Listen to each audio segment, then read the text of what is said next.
Hello, gunfighters, and welcome to Gunfighter Life, the podcast where we talk about gunfighting and gun-related stuff the right way with God at the center. So I think I'm going to forego the lengthy bio.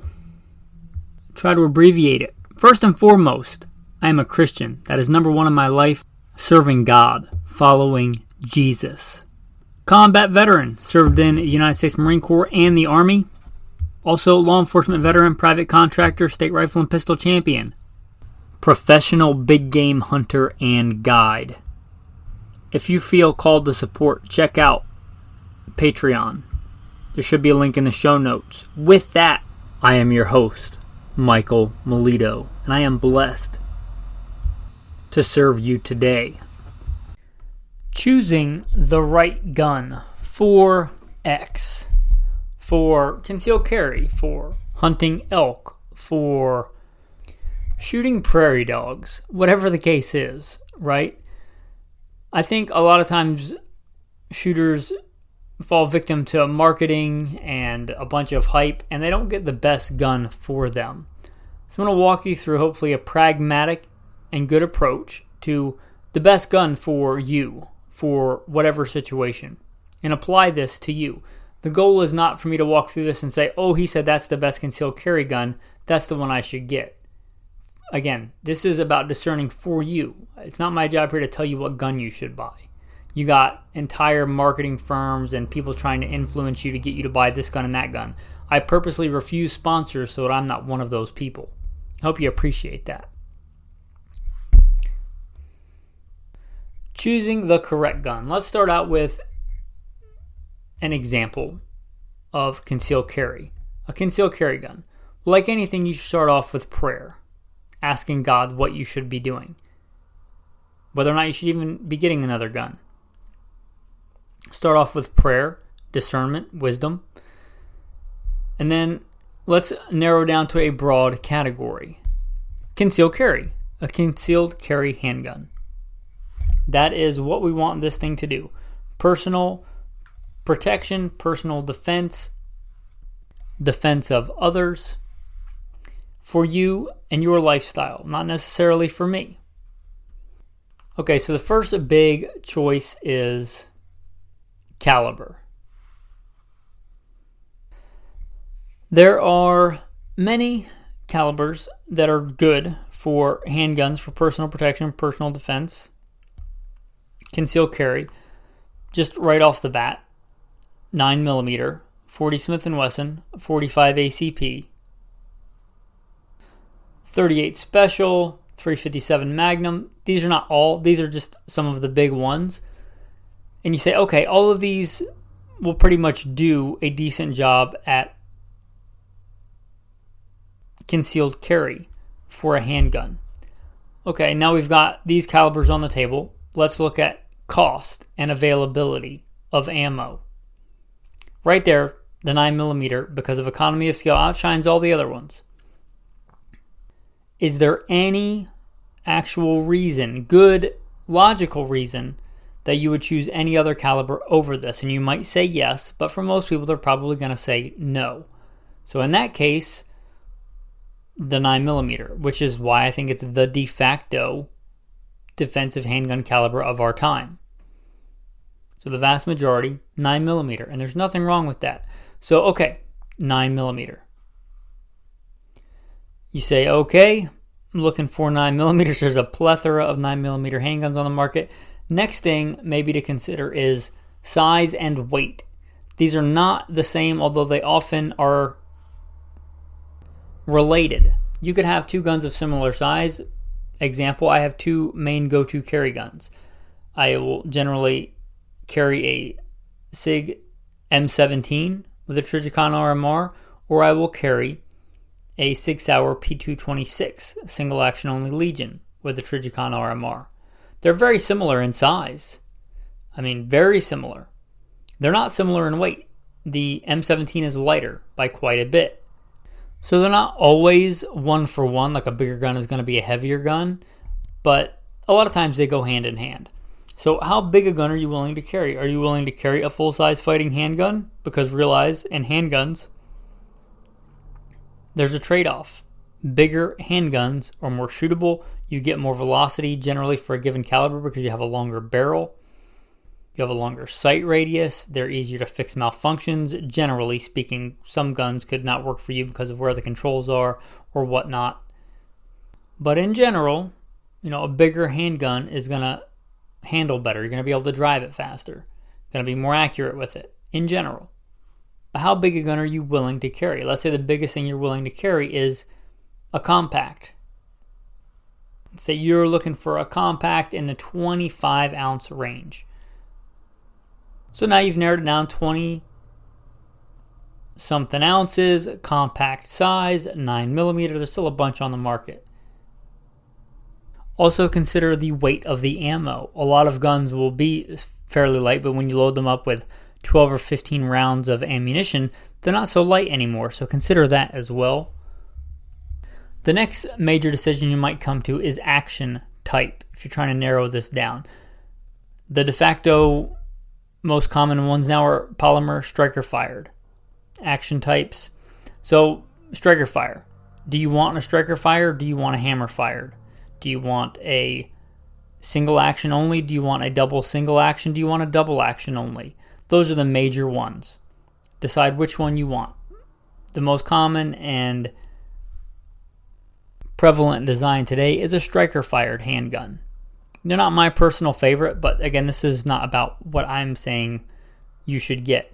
But let's say you've decided striker fire. It's simple, it's reliable, generally don't have great trigger pulls, but you're willing to forgo that for the ease of maintenance and the availability. So polymer, striker fired, compact, 9mm, you still got a bunch of options. Now start looking at more specific features. Maybe finish. Maybe you decide, I don't want black. You decide that I don't usually wear black. The whole point is concealed carry.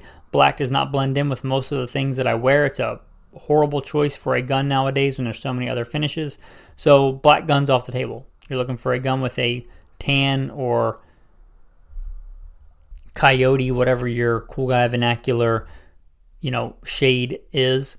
You're looking for brown, olive drab kind of gun. Now you can start narrowing down more specific features.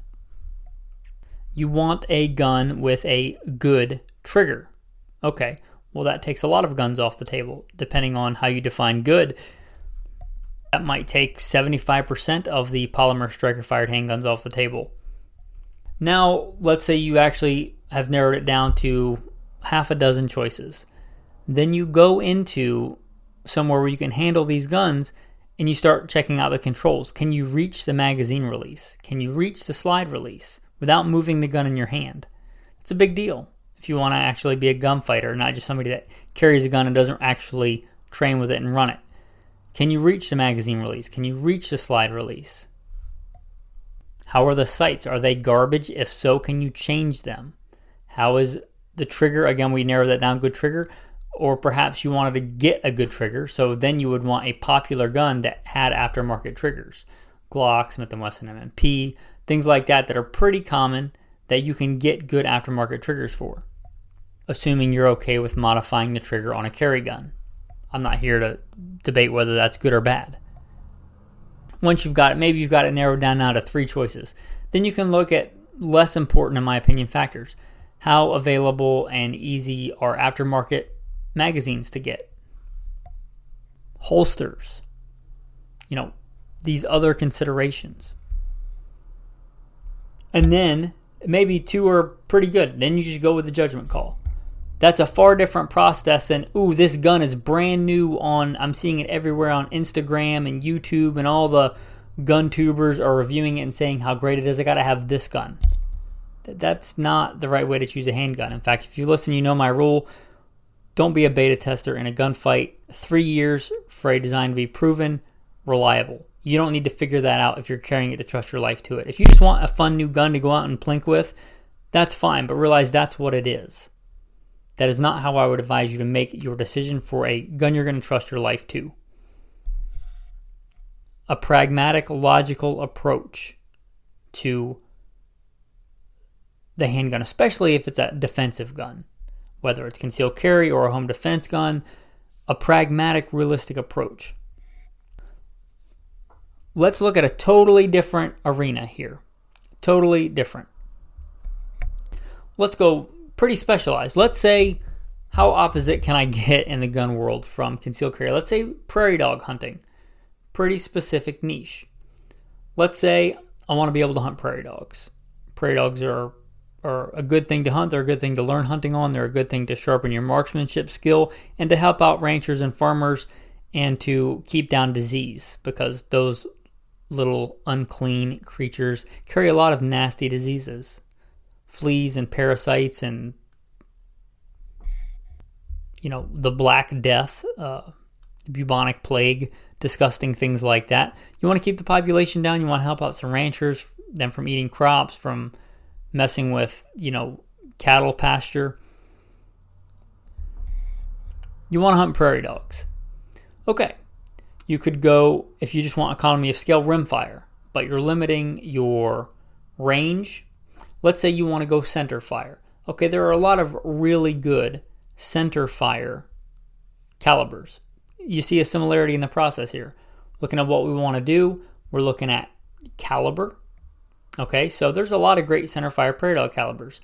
There's 22 Hornet, there's 17 Remington, there's 222, 223, 22 250, 220 Swift. Let's say you want to keep it in the 22 or smaller range. Those are all great calibers. Now let's look again at cost and availability of ammo. Well, just like the 9mm, the one here that outshines pretty much all the others for cost and availability. That's the 223/5.56. Okay, bam. You've settled on a caliber. Unless you reload, right, the amount of prairie dogs you can shoot per $100, let's say, is going to be far greater in general with a 223 than pretty much any other center fire caliber. It's going to be widely available. You're probably going to be able to find a load that your gun likes, and even be able to find a wide array of varmint loads. So you've settled on 223 now. Now, action type. You decide that for whatever reason, you want a bolt action. You could get a super specialized AR, semi-automatic, bull barrel, big giant scope on top. That can be a lot of fun, but you've decided you want to go with a bolt action. Okay, bolt action, 223. There's a lot on the market. Are you actually going to walk around like in the prairie and the grasslands and the desert and set up on these prairie dogs and walk long distances? Or are you going to drive somewhere, set up a bench and shoot prairie dogs? And then when you're done, find the next dog town by driving around, getting out, laying in the bed of the truck, or setting up a bench, in which case weight doesn't really matter, and bull barrels are a thing for a reason. Let's say for this, you decided you're not going to walk that far. You want a bull barrel, bolt action, 223.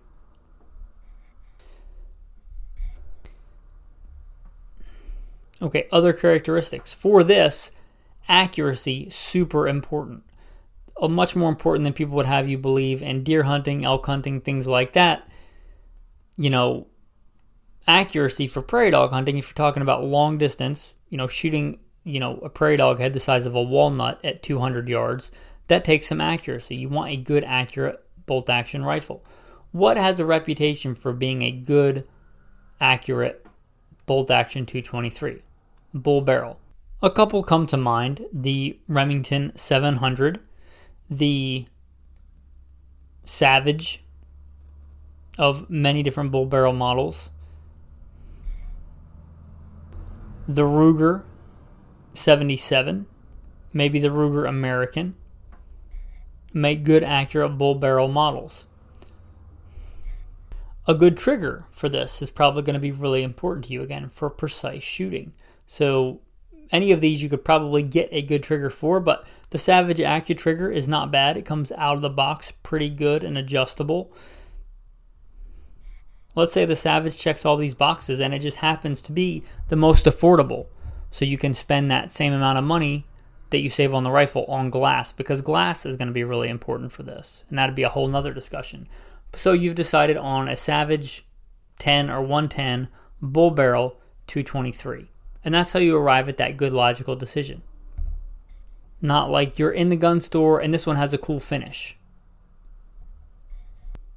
And it says uber accurate on it, so that's the one you're going to get. You kind of see how this plays out. If you do this, then I think you'll be far better served than just buying the next cool thing and trying to justify it. Again, if you just want a cool gun because it's a cool gun, then that's fine. But if you're trying to look at it logically and objectively to serve a purpose, there are better ways to go about it. It's not you living east of the Mississippi and running out and buying a 4570 lever gun. If you want a 4570 lever gun just because it's fun, that's one thing. Then that is the purpose, just to have fun and to have a cool gun and collect it. But if you're trying to justify it like, I want to hunt deer. Well, there are so many good options, arguably better options in many other ways to hunt deer. If you just want a 4570, Marlin Trapper because it's a cool hot gun, then just get one. But don't try and say that it's a great deer gun because that's what you want. Will it kill a deer? Yeah, certainly it'll kill a deer. But again, there's many other guns. How are you going to hunt deer? It's for bear defense. And let's say, again, you live on the East Coast. What's the biggest bear that's been shot in your zip code in the past 50 years? Do you really need a 4570 for bear defense? Let's be real. Again, this is actually looking at it instead of just trying to justify something you want. And if you're getting it for bear defense, are you actually going to carry that when you're out hiking, walking, picking berries versus something else? Again, what are you trying to do? Look at it logically. And that's a fine gun, but I struggle finding a good purpose for it for many people.